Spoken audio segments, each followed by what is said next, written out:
We work really hard to make our money. We put it in the bank and we trust that it's safe. Well, what happens if the bank says, no, actually, you can't have your money back, or the bank closes, or generally they just won't give it to you. You can't access it. Or maybe you're in Argentina and Chase says you have to come to the branch to unlock your account, but you don't have a visa and you can't travel to the US. Like these are all horror stories that I've seen happen to people. It's unfortunate, and there's things you can do to protect yourself. And I'm going to go through a story today that just happened to me recently to one of my clients, and I'm helping him get through it. The good news is we can fix it. The bad news is, because he's in the situation, we can't fix it that quickly. It's going to take some time. So I'm going to tell you what happened here, what you can do to prevent it, and other ideas that are going to be helpful. So this guy is from Europe, and he was planning to move to the US.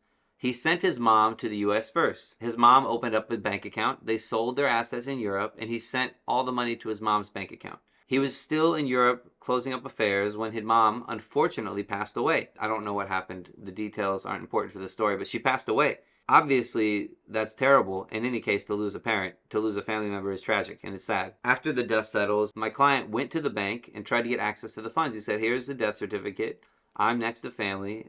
Here's how it works. I need to get access to these funds. And the bank said, no, you need a transfer tax certificate. You need a transfer certificate. And a transfer certificate is something that you get after you file your estate taxes. I've never had it requested in this instance with a regular checking and savings account, because checking and savings accounts, the interest is not subject to tax in the US for non-residents.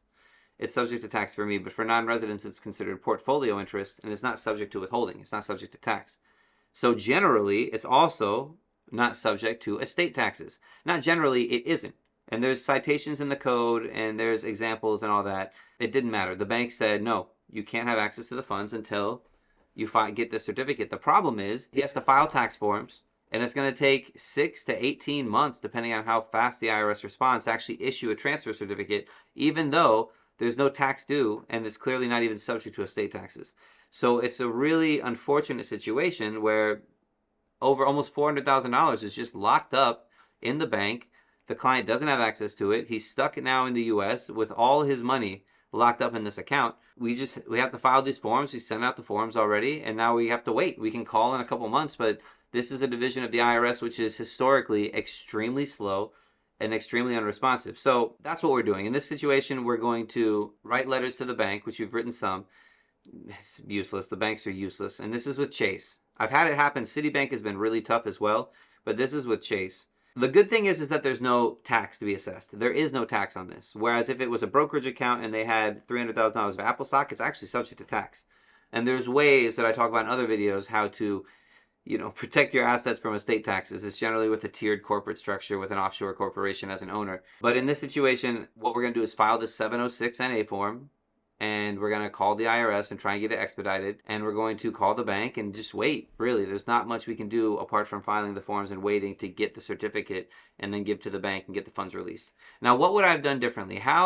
If he would have called me and said, hey, I'm in Europe, my mom's in the US, we need a bank account, what's the best way to do it? I probably would have said, open an LLC and you'll both be on the account, and she can put you on the account as well as an owner, and she'll be the manager.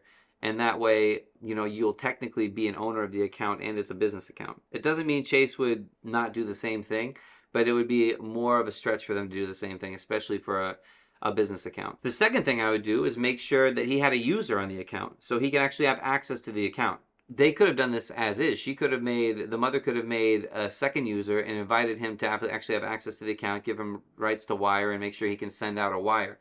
That way, even if something did happen, he could log into his account and send the money somewhere else to one of his own accounts and not really have to do any kind of other verification or checking, as long as they had that warmed up and tried out. And that's something I would definitely do as well. Unfortunately for these banks, you have to be in person to be added to the account to actually have access to the account as like joint owners, but you can have a user created. So I've opened accounts for, let's say, my team members, and I create users for them and they can use those accounts as tests. We've tried it out. You can have managed accounts where you open accounts for people and then give them access.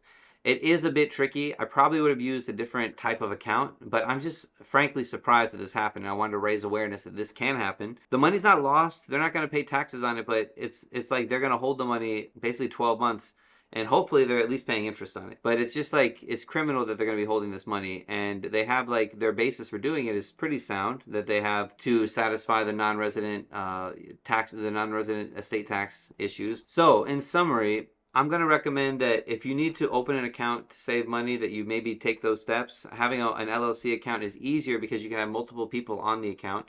And if something were to happen to one of the owners, you have an operating agreement in place and the other owners can have access to it.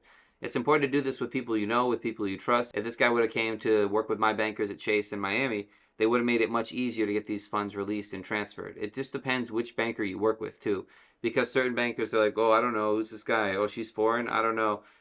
Yeah, we probably need to do this. And then they push it through, and once that button gets clicked, you can't unclick it. So listen, guys, you deserve access to your funds. It's your money. If you have an issue like this, please reach out. I do help clients with estate taxes. I do help clients with banking, with consulting, with any of this kind of stuff. I don't own a bank, but I just have a lot of experience with stories like this, and it's unfortunate. So I hope you guys get enough out of this video to avoid this happening to yourself. I have another video about the top 5 banks that I would open as a non-resident that you can click up here. I think that's going to be a great video for you, and that'll give you different options for online banks that everyone can have access to. It's much easier to use the online banks, and I don't think this would ever happen with an online bank. They have much better customer support as well. You do need a business for the online banks, but it's still a great option. So check that video out, and thanks for being here. Have a great day.